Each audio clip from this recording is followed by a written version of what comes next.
Mes très chers compatriotes, en ces instants critiques pour notre nation, je m'adresse à vous avec la gravité et la solennité qu'impose la situation. L'Est de notre pays, en particulier les provinces du Nord Kivu, du Sud Kivu et de l'Ituri, fait face à une aggravation sans précédent de la situation sécuritaire. Les forces de défense du Rwanda, en soutien de leurs marionnettes du M23, poursuivent leur entreprise terroriste sur notre territoire, semant la terreur et la désolation parmi nos populations. Je partage avec vous la douleur et l'indignation face à ces attaques barbares. Ces actes ne sont pas seulement une attaque contre la République, mais une offense à l'histoire et à la dignité de notre peuple. En ces moments difficiles, je vous appelle à la résilience et surtout à la résistance. Face à cette situation, permettez-moi de vous rassurer. Une riposte vigoureuse et coordonnée contre ces terroristes et leurs parrains est en cours.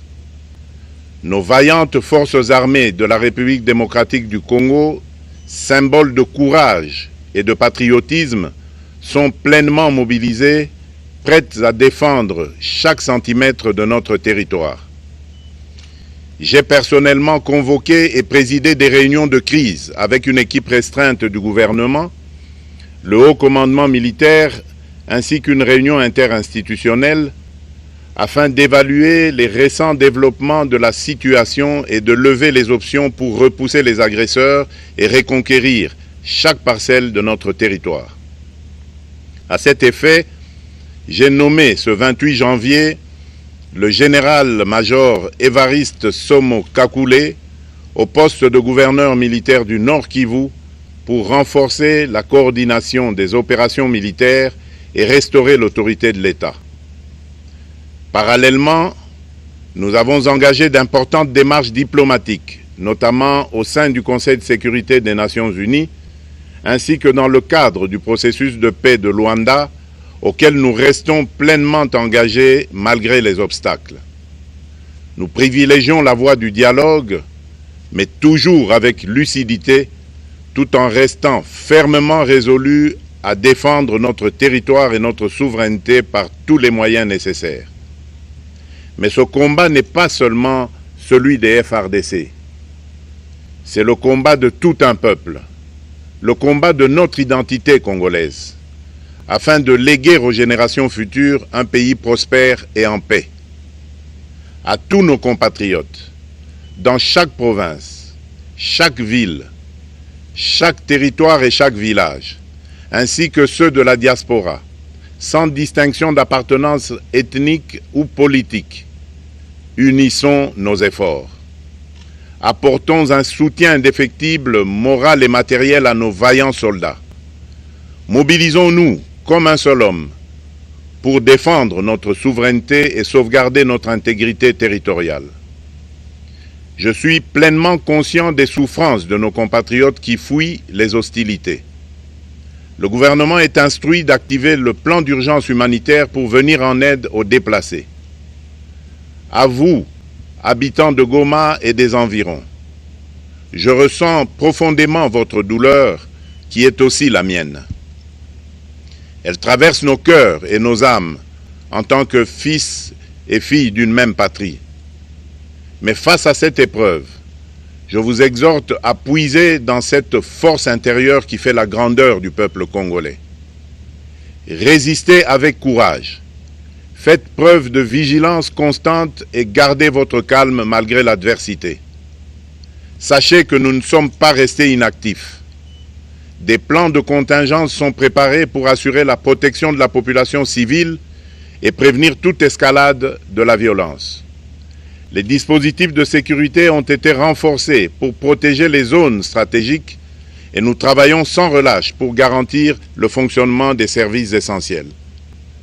Je tiens à rendre un hommage solennel à tous ceux qui ont payé le prix ultime dans cette lutte pour notre dignité et notre souveraineté. J'ai une pensée pieuse pour le général-major Peter Chirimwami, gouverneur militaire du Nord Kivu, tombé les armes à la main. Je m'incline avec respect devant la mémoire de tous nos militaires et de tous les Wazalendo tombés sur le champ d'honneur. Je pense aussi aux soldats de la mission de la communauté de développement d'Afrique australe, la SAMI d'IRC, qui combattent à nos côtés, aux casques bleus de la MONUSCO, qui ont sacrifié leur vie pour la paix, ainsi qu'aux innombrables civils victimes de la barbarie ennemie. Leur courage et leur sacrifice ne seront jamais oubliés, et nous portons leur flambeau avec la ferme détermination d'achever leur noble combat. Je voudrais ici interpeller directement la communauté internationale et l'Union africaine. Le Rwanda continue de violer ouvertement et sans scrupule les principes fondamentaux de la Charte des Nations Unies ainsi que les accords régionaux. Pire, ces agissements se déroulent dans une impunité totale et ce, avec un mépris manifeste des règles internationales et des valeurs que ces institutions sont censées défendre.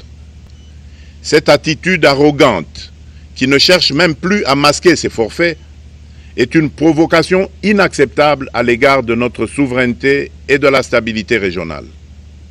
La présence de milliers de soldats rwandais sur notre sol, leur soutien politique, logistique et militaire à leur pantin du M23, ainsi que leur implication dans l'exploitation illégale de nos ressources naturelles, nous conduisent tout droit à une escalade aux conséquences imprévisibles, mettant en danger toute la région des Grands Lacs.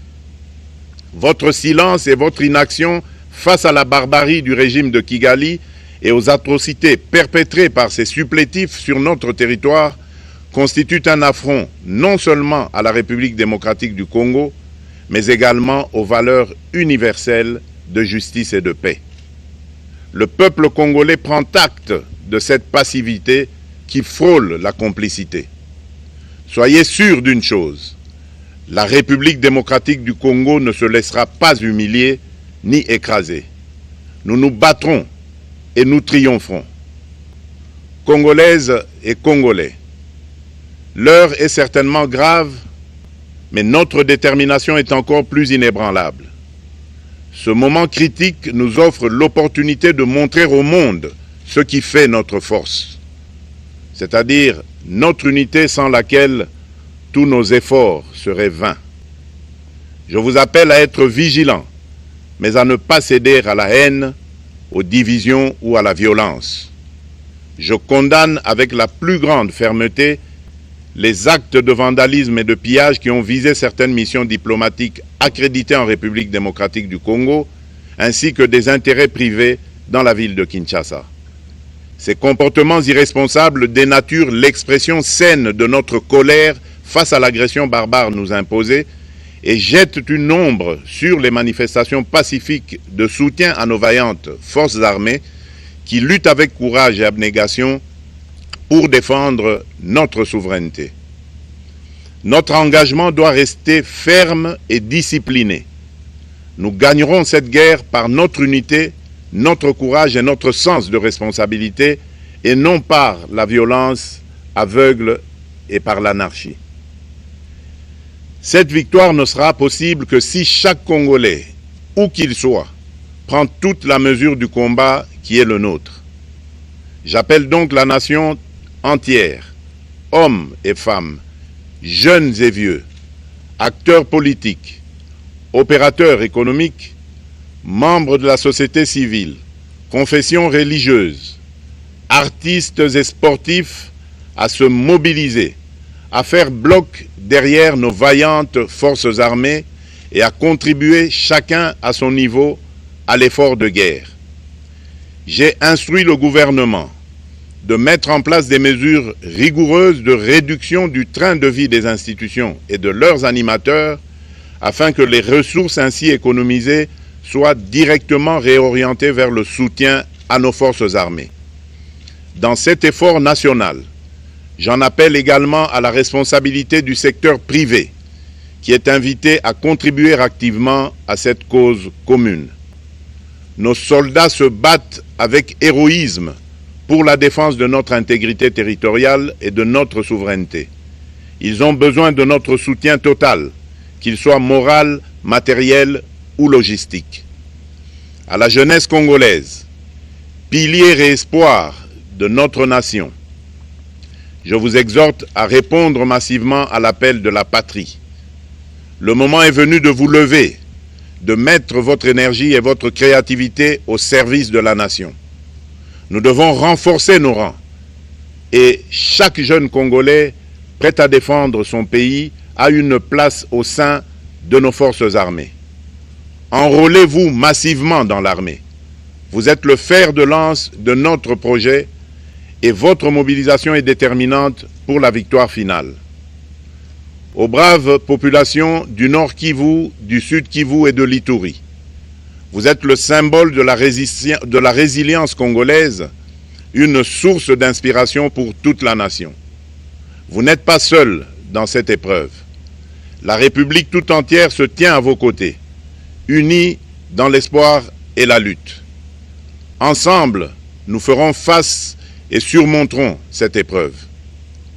À nos vaillantes forces armées et aux vaillants patriotes Wazalendo, véritables sentinelles de la souveraineté nationale, je rends un hommage appuyé et vous exprime au nom de toute la République notre reconnaissance infinie et notre fierté inébranlable. Votre bravoure, votre discipline et votre engagement sans faille inspirent et mobilisent tout un peuple déterminé à défendre son territoire. Sachez-le, la République ne vous abandonnera jamais. Votre combat est le nôtre et vos sacrifices ne seront jamais oubliés. Vous incarnez l'honneur de la nation congolaise.